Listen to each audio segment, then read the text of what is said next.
Alors salut à tous les parieurs, j'espère que vous allez tous très bien et bienvenue dans cette nouvelle vidéo de Paris Sportif. Et aujourd'hui on se retrouve ici pour bien sûr parler de pronostics et plus particulièrement de Ligue 1, car comme pour chaque journée du championnat de France, je vais vous donner dans cette vidéo mes 10 pronostics. Comme toujours, si vous souhaitez que je continue chaque week-end de vous partager mes points de vue sur les différents championnats majeurs, n'oubliez pas de lâcher un petit like et de vous abonner à la chaîne YouTube en cliquant sur le bouton juste en dessous. Pour ceux qui ne me connaissent pas, moi c'est Thomas, je suis dans les paris sportifs depuis 10 ans et rentable depuis 2017. Et tout ça grâce à une stratégie pronostic sécurisée de type chance double, paris remboursé, draw no bet, home no bet, away no bet, les paris over-under sécurisés ainsi que les paris handicap. Je suis également le fondateur et directeur de la société Mentor Prono dans laquelle j'accompagne et propose l'ensemble de mes pronostics à tous les parieurs qui le souhaitent. Donc si vous souhaitez en savoir plus, recevoir tous mes pronostics et consulter mon bilan depuis 2017, tout se passe sur mon site mentor-prono.fr, vous avez le lien et les informations du site dans la description de la vidéo.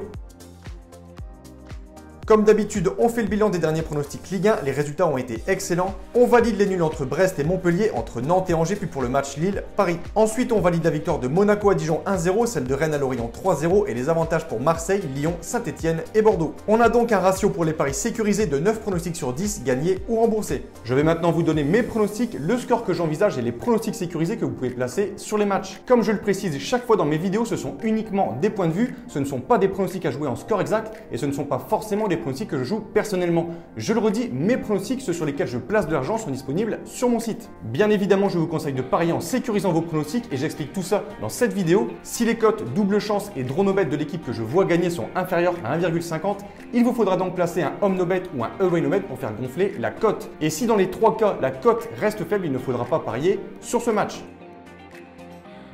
Premier match de cette 17e et dernière journée de Ligue 1 en 2020, Bordeaux-Reims. Toujours aussi irrégulier, les Bordelais pointent au classement à la 12e place avant ce match avec un total de 22 points. Le problème principal des Bordelais, c'est vraiment leur inconstance. Les Girondins avaient affiché un visage plutôt séduisant en s'imposant contre Rennes et Brest sur le score de 1-0, puis en tenant en échec le PSG 2 partout avant de retomber dans leur travers contre Lille 2-1 et Saint-Etienne 2-1 la semaine passée. Dimanche dernier, ils sont allés chercher une bonne victoire du côté de Strasbourg 2-0 et voudront donc confirmer cette victoire à domicile avec la réception de Reims, qui malgré leur 17e place, reste sur deux bons matchs, une victoire face à Nantes 3-2 et un nul accroché du côté du Vélodrome de Marseille, un partout. Selon moi, les Girondins seront mieux armés pour ce match, sachant également que Reims en déplacement c'est seulement une victoire en 9 matchs. Je vais donc donner la victoire aux Bordelais 2-1.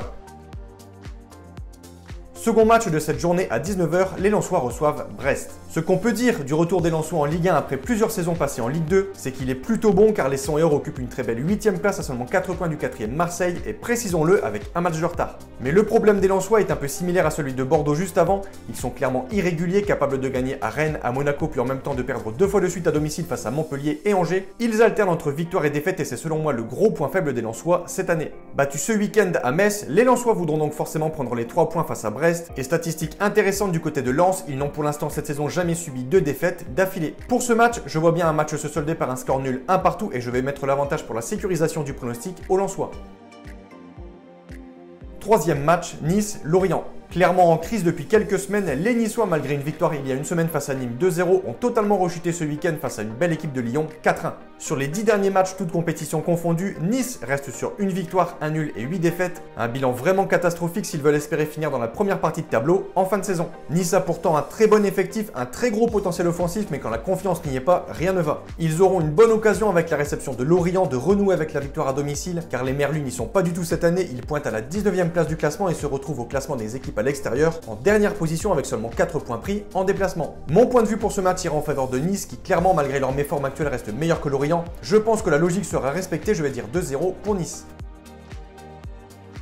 Duel de mal classé pour ce match entre Nîmes et Dijon. Toujours difficile de donner des avis sur ce genre de match tellement le niveau des deux équipes est faible. On a d'un côté les Nîmois 18e du classement et pire équipe à domicile avec seulement une victoire en 8 matchs. Et de l'autre côté, Dijon, lanterne rouge de Ligue 1 avec seulement une victoire en 16 matchs. Dernière stat pour ce match, on aura la pire défense de Ligue 1, Nîmes qui a déjà encaissé 31 buts face à la pire attaque, Dijon qui n'a marqué que 9 petits buts cette saison. Je pense que la trêve va faire du bien à ces deux équipes en méforme et je ne serais pas étonné de voir un match nul 0-0 avec un avantage aux locaux pour la sécurisation du pronostic. Première chose que l'on peut constater pour ce match entre Rennes et Metz, c'est que les Rennais, depuis leur élimination en Ligue des Champions, retrouvent des couleurs et des victoires. Les Bretons viennent d'enchaîner 3 beaux succès, car après avoir battu Nice et Marseille, les hommes de Julien Stéphan sont allés s'imposer à Lorient et avec la manière 3-0. Grâce à ces victoires, les Rennais sont remontés à la 5e place et ont refait le plein de confiance, ce qui je pense leur permettra de battre une équipe de Metz qui me paraît tout de même un peu en dessous des Rennais. Victoire de Rennes 1-0. Pour ce match, les Marseillais se déplacent du côté du SCO d'Angers avec sûrement l'envie de rebondir en Ligue 1, car après avoir enchaîné 6 victoires consécutives, les Olympiens ont d'abord perdu à Rennes 2-1 avant de partager les points avec Reims le week-end dernier au Vélodrome, un partout. Petite statistique, les Marseillais sont l'une des équipes les plus performantes à l'extérieur avec 16 points pris en 7 matchs, 5 victoires, 1 nul et une défaite. Je vois les Marseillais favoris sur ce match, mais attention tout de même à Angers, qui est clairement un très bon outsider dans ce championnat. Un match nul me paraît cohérent pour ce match, je vais dire 2 partout avec un avantage aux Marseillais. Avec une seule défaite en 16 journées, les Lyonnais réalisent une très bonne saison. Les joueurs de Rudy Garcia sont sur une série de 13 matchs sans défaite et s'appuient sur un milieu de terrain très complémentaire emmené par Aouar et Paqueta, ce qui leur permet d'avoir un très bon effectif sur le plan offensif avec un trio d'attaquants très performant composé de Depay, Kadewere et Toko Ekambi, sans oublier le remplaçant Moussa Dembélé. Lyon montre clairement qu'il faudra compter sur eux cette saison pour la course au titre avec Paris et Lille, et je pense que pour ce match face à Nantes, ils devraient en toute logique prendre les 3 points tellement le niveau actuel des Canaries est faible. Je vais dire 3-1 pour Lyon.